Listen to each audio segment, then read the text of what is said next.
Gotas de sabedoria. Ressurreição dos mortos.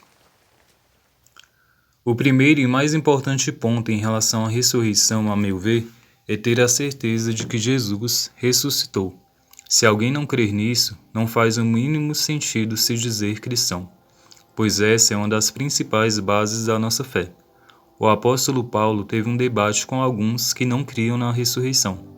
Ler 1 Coríntios capítulo 15, versículo 12 ao 21. A ressurreição de Cristo é uma prova concreta que nós também seremos ressuscitados juntamente com Ele, caso venhamos a perecer. Se em vocês vive o Espírito daquele que ressuscitou Jesus, então aquele que ressuscitou Jesus Cristo dará também vida ao corpo mortal de vocês, por meio do seu Espírito que vive em vocês. Romanos capítulo 8, versículo 11. A palavra de Deus deixa claro que a condição do homem era de alguém morto espiritualmente. Antigamente, por terem desobedecido a Deus e por terem cometido pecados, vocês estavam espiritualmente mortos. Efésios capítulo 2, versículo 1. Mas através da morte e ressurreição de Cristo, nossa realidade espiritual mudou. Ao assumir a responsabilidade por nossos delitos e pecados, Cristo assumiu a nossa condição espiritual diante de Deus, para que nós, que cremos e nos identificamos com Ele, pudéssemos ser recriados em espírito, tendo assim restaurada a nossa comunhão com Deus. Assim como está claro através de uma mensagem anterior sobre o batismo, temos que ter consciência que nosso antigo eu foi sepultado no batismo e que nós fomos espiritualmente ressuscitados com Cristo. Pois quando vocês foram batizados, foram sepultados com Cristo, e no batismo também foram ressuscitados com Ele por meio da fé que vocês têm no grande poder de Deus, o mesmo Deus que ressuscitou Cristo. Antigamente vocês estavam espiritualmente mortos por causa dos seus pecados e porque eram não-judeus e não tinham a lei. Mas agora Deus os ressuscitou junto com Cristo. Deus perdoou todos os nossos pecados e anulou a conta da nossa dívida, com os seus regulamentos, que nós éramos obrigados a obedecer. Ele acabou com essa conta, pregando-a na cruz. Colossenses capítulo 2, versículo 12 ao 14. Existem diferentes tipos de ressurreição na Bíblia. Milagre da ressurreição.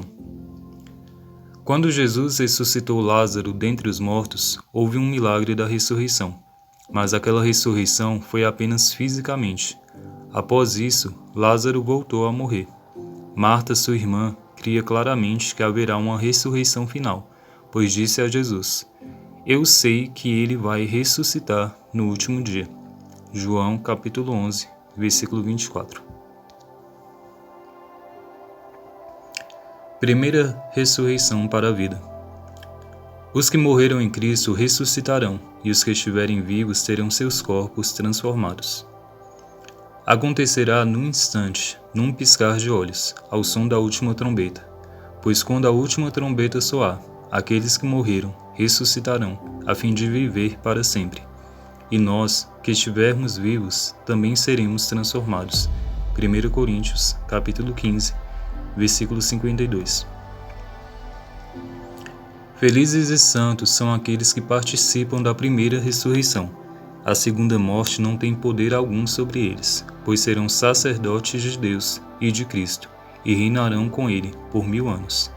Apocalipse capítulo 20, versículo 6. A segunda ressurreição será para condenação, e ocorrerá após os 1000 anos de reinado de Cristo com a Igreja. Será de todos aqueles que não aceitaram a Jesus como Senhor de suas vidas. Essas pessoas serão julgadas e condenadas juntamente com a besta, o falso profeta, a morte e o inferno, a ir para o lago de fogo eternamente. Essa é a segunda morte. Ver Atos capítulo 24, versículo 15, Apocalipse capítulo 20, versículo 5 ao 15 e Daniel capítulo 12, versículo 1 e 2.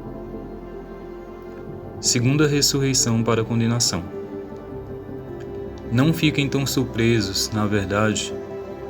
Vem um tempo em que todos os mortos ouvirão, em seus túmulos, a voz do Filho de Deus, e ressuscitarão. Aqueles que fizeram o bem ressuscitarão para terem vida eterna, e aqueles que continuaram a fazer o mal ressuscitarão para serem julgados. João capítulo 5, versículo 28 e 29. Vocês foram ressuscitados com Cristo, portanto, ponham o seu interesse nas coisas que são do céu, onde Cristo está sentado ao lado direito de Deus. Pensem nas coisas lá do alto, e não nas que são aqui da terra, porque vocês já morreram, e a vida de vocês está escondida com Cristo, que está unido com Deus. Cristo é a verdadeira vida de vocês, e quando Ele aparecer, vocês aparecerão com Ele, e tomarão parte na sua glória. Colossenses capítulo 3, versículo 1 ao 4.